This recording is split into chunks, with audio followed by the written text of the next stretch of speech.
struggling with desire, arousal, with intimacy, yeah, I'm so sorry, friend. I was there too. And especially if you're someone like me who is struggling with painful or impossible sex, desire is just going to be like such a struggle. And I'm so sorry. But the good news is we can do something about that. I'm Jess. I'm a trauma-informed pelvic floor occupational therapist and a vaginismus recovery coach. And I had vaginismus for 8 long years. For 8 long years, we struggled with painful, impossible sex that was just exhausting and frustrating. We tried creams and medications. We tried dilators and exercises and pelvic floor therapy. We saw specialists. We tried all kinds of things and really didn't see a lot of results. In fact, it almost felt like things got worse. So what ended up working for us, what I teach my clients now, is really targeting the nervous system to get our body to feel supported. And that made such a difference for me, yes, with vaginismus and the pain, but also with just like everything in life and especially with desire. Now, it is ideal if we can get you past the pain. I don't want anyone to have to go through painful sex. And so whatever journey you have had so far, that's it. We got to end it and get past this. I don't want that to be the story for anyone. However, if you are in the middle of healing for vaginismus, I just want to encourage you that we can increase desire. Now, desire and orgasms are two separate things. Orgasms tend to be that more like physiological response, that climax, that release that we get. And that's beautiful and awesome, and we should all be striving for that. But the reality is, for those of us who are in the throes of vaginismus and painful sex, it's really hard to get to that point. So that's something we want to work towards, but oftentimes I find that getting that orgasm on board won't necessarily happen until we get past the pain response. But desire, we can experience desire in the midst of vaginismus and painful sex. So what is desire then? Desire is that longing for, that craving, that just want, deep want of intimacy, of that pleasure and connection piece when it comes to intimacy. And so when I say pleasure, again, I don't mean that climax, that orgasm. Pleasure is like a deep delight and joy. And then that connection is like two souls coming together in the most vulnerable way. And so we can have pleasure and connection, which we'll call desire. We can have that in intimacy even if we're struggling with vaginismus.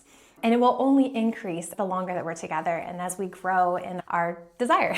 But the orgasm, the climax, that piece, we will work towards, but that's just gonna take some special fine-tuning to get there, which we can do. And so many of my clients have gone from not being able to orgasm to being able to orgasm. Part of our process of what we do at Pain for Intimacy is really helping support the whole person. That includes that orgasm piece. So that's my heart for you. But let's talk about desire more. So desire and how we boost that really is gonna boil down to, you guessed it, the nervous system. If you know me and you know Pain for Intimacy, we are going to talk about the nervous system. That is such a foundation. It matters in everything we do. Any activity, occupation, any function that we have is going to be rooted in how our nervous system's doing. So it matters. And you have within your brain, your body, and all the connected pieces, you have what's called an autonomic nervous system. And it's your automatic, your involuntary nervous system. And there's two parts to that. There's the sympathetic, which is that fight or flight response, and then there's parasympathetic, which is that stay, play, rest, digest response. We go through both of these every day, in and out, back and forth. We need both of them to survive and thrive. And so sympathetic and parasympathetic both are involuntary. We have no control really about whether we go in and out of them. There are things we can do to support our body so we can go in and out easier. So we want to find ways that we can support that. But let's talk about why this matters for desire. So your sympathetic is your nervous system like fight or flight, like you're running from a lion. It is designed to get you to survive. Your pupils constrict so you can pinpoint focus on what's ahead of you. Your digestive system kind of like ceases because it sends blood flow elsewhere to keep you going because, you're not really gonna have bowel movement in the middle of running from a lion. There's decreased blood flow to your extremities as we pump it towards the heart. All kinds of physiological changes happen here, and corticosteroids are the driving force behind this. This is what tells our body, like, survive now. The other side, parasympathetic, is where everything's just kind of in homeostasis. We're acting normal, our body's in full functioning mode, and we're able to just kind of chill. And so these are so important, both of them. We need both of them, again, like I said, to survive. But we need to have fluidity between coming in and out of those. If we get stuck in one or the other, it can be detrimental to our everyday functioning. especially with intimacy. And so if you're stuck in sympathetic, you're not going to be able to get the whole desire process on board. There's no way when you're running from a lion, your body gonna say like, ooh, this is a great time to have sex and have an orgasm.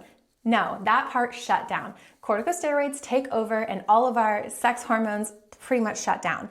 We're not gonna get desire happening because our body told those things, back off right now, we're in survival mode. Now, parasympathetic is just your chill state. This is a great state for introducing desire into, but it won't get us all the way through that desire and arousal process. We need sympathetic to elevate things, to get blood flow going, to get heart rate up there. So we need to go back and forth. The struggle is so many of us in today's day and age are stuck in sympathetic kind of responses. We have trained our body that we're constantly kind of on this jog away from a lion. We might not be always full sprinting, but we always are aware of the lion that's out there, and we can't just sit and eat the grass and graze. We are hyper vigilant, we're hyper aware, go hard, plan what's going on. We open our phones, we're inundated by stuff. We are often in a state of sympathetic just awareness. Our bodies are on this like low grade fight or flight response constantly, which means we get this constant release of corticosteroids in our system, which stifles and shuts down all of those beautiful hormones that are keeping us functioning well, whether that's eating and digesting well or having sex and desire well. So that state is really what I find the main hindrance of desire and arousal. And so many women will say, hey, I think I have a hormone imbalance. I don't have desire. And that might be true, but it's not the kind of hormone imbalance that I think we're thinking. It's because we have a dominance of corticosteroids in our system, and we're in this state that tells all of those hormones to shush. And so once we can kind of back out of this state and get better fluidity between the two of these, then we'll see nervous systems that are ready and willing to invite intimacy in. We'll start thinking about sex more. We'll start wanting it, desiring it. We'll have natural lubrication on board. All of those biological indicators will be there to say yes to intimacy once we get a body and an environment that are supported by that and not running from a lion. So I hope that made sense. We want to find better balance. We want to not always be in sympathetic. So how do you do that?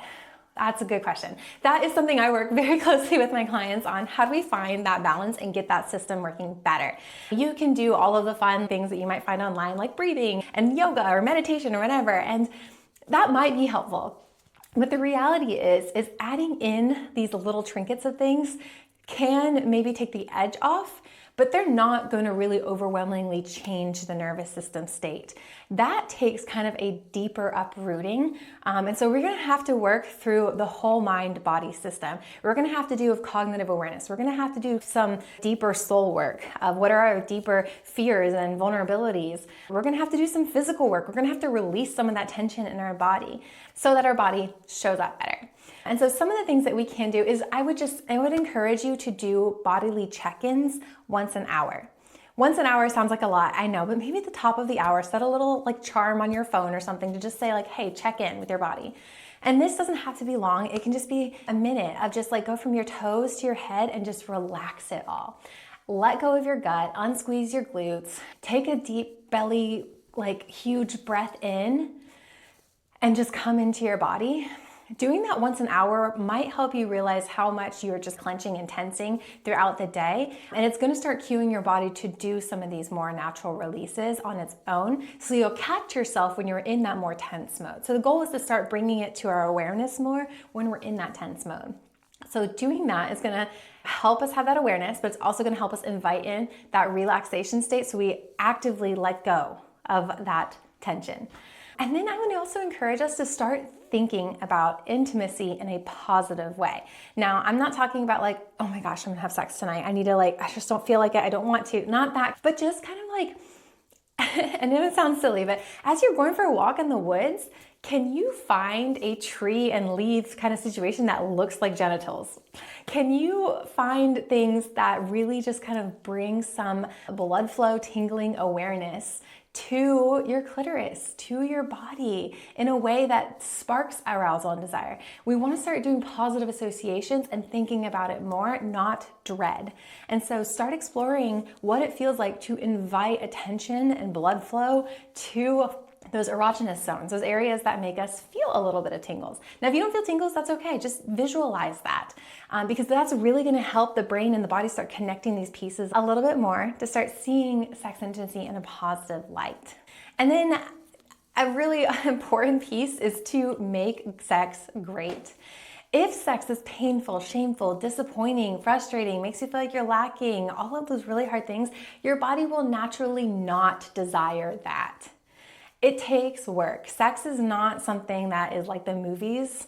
We know that, but it's not easy. It takes work. It takes hard conversation. It takes exploration. It takes curiosity. It takes vulnerability. And so you're gonna have to lean into that. You're gonna have to have a conversation with your husband about, okay, what do we do to make this more enjoyable? You're gonna have to invite in some fun, different things. That doesn't mean you have to go crazy. This just means something just on the edge of your comfort zone that can really help to make sex something curious, fun, full of wonder, because bad sex is not desirable. Good sex is desirable.